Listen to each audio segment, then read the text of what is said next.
Aquí nós temos vários anos pues está haciendo desde 2012 para estar exacto, entonces aquí tem vários anos tomando lugar.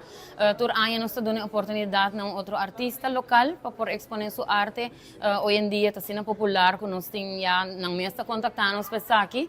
E é tópico por várias, dus eigenlijk é a segunda criatividade do artista e nós está agora bem de acordo com isso para exponer para nós muralha. Mita aqui na Câmara de Comércio de Aruba que acercar-me e pedir-me para mim por 13 quadras, né? Para mim é um orgulho de por exponer minha quadra não aqui não de um lugar que conheci. Minha arte é uma arte que solamente boa alma por compreender e mente lógico não. Então é uma arte baseada na minha própria experiência. Tanto como sonho e visionan que me sahaya for de mucha, ¿ya?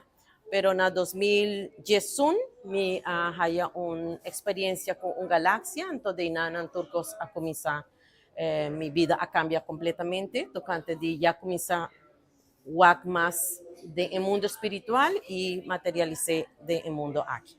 So mi arte, lo cual vosotros mira, está más tanto basada en experiencia y cosas mundo, outros mundos não não está não sem experiência dentro. E mundo não que mita viva mais tanto de sonho, tá não tem uma regra, não tem uma lei de gravidade, então agora tá funcionar como mita hinca turcos de um solo quadro, por exemplo, o poder de leão, já, que significa fuego, que viaja força, já.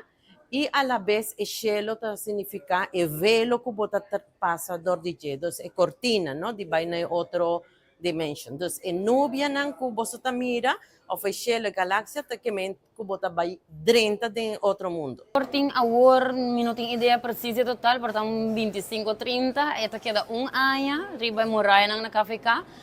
Ora que chega turno para nos volver a fazer expo e dar outro artista local a oportunidade. Então, anytime que cliente visita nossa oficina para buscar extracto ou fazer qualquer diligência, era por apreciar a arte, se te deseja para comprar quadro, por tomar contato com o artista diretamente.